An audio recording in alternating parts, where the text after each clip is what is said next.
Yo guys, kakawi ko lang at dumaan muna ako saglit dito sa may park malapit sa amin. Silipin nga natin yung mga sakura dito kasi sakura season na siya. So silipin natin kung namukadkad na ba yung mga sakura dito. At ayun nga, sakto. Ito guys, ang lugar na to dito malapit sa amin ay para siyang public park.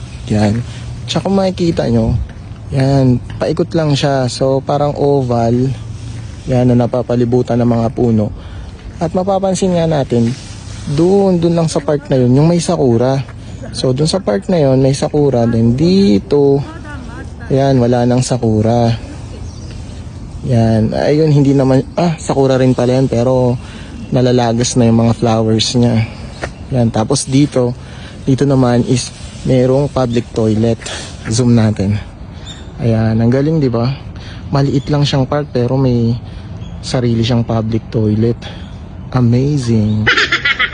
Tara guys, lapitan natin yung mga puno ng sakura. Silipin natin yung mga flowers niya. Kung gaano ba siya kaganda. Yan. So, medyo makulimlim na yung panahon. Maganda sana kung medyo maaraw pa. Kaso para kasing uulan eh. Kaya kahit maaga pa, makulimlim na yung panahon. So, ang ganda dito, ang linis. Ayun guys, nandito na tayo sa may parang pathway to. Yung sa paikot. At dito nga sa way na to, ayan, nakahilera na yung mga puno ng sakura. Yan. Yan, di ba? Ganda oh, sarap dumaan dito. Tapos kasama mo yung jowa mo. Oh. Wow! Sana all may jowa. Teka, masyado yatang maliwanag. Puwasan natin onte. Yan. Oh, ang ganda ng sakura. Dito pa sa ilalim. Tatambay kayo dito sa ilalim magkasama kayo ng jowa mo. Tapos bukas break na agad. What the fuck? Joke lang po. Lakad-lakad tayo. Si kuya seryoso dun Di ba? Nag-e-emote siya. Siguro kaka-break lang. Marites. Di ba? Yan, dito maganda rin. Siguro ng weekends, meron ditong mga nag-picnic, nagdala ng tent. Ugali kasi ng mga Japanese yun pagka sakura season. Nagagather sila sa park pagkatapos. Magdadala sila ng tent, tatambay. Yun. Ayan, and guys. Lawak ng lugar.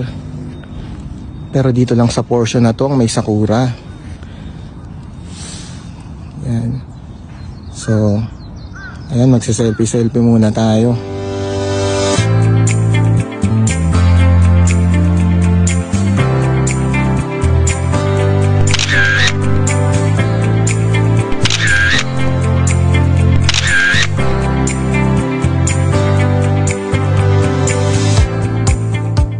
At ayan nga guys, inabutan ako ng ulan sakura pa mo, umuulan na. Sige, babalik na ako sa aking bike at ako uuwi na. Kasi baka abutan pa ako, malakas-lakas na ulan to. Bye bye sakura, see you next year. Thank you sa mga flowers mo, sana all pinapakitaan ng flowers. Joke lang po. Salamat nga pala sa lahat ng mga patuloy na sumusuporta sa vlog ko. Sa mga bagong nag-follow sa akin, sobrang thank you po. Shout out po, big shout out po sa inyong lahat. And syempre, big shout out to Tita Ami, Tita Bachuchay Nicole, sa overwhelming support na patuloy mong binibigay sa akin at sa page ko. Maraming salamat po. Till next time, sayonara at uulan na. Bye bye. Guys, ito pala yung pinakamagandang sakurang nakita ko dito. Grabe, pink na pink siya di ba? Pauwi na sana ako pero nadaanan ko to at hindi ko na-resist yung ganda niya.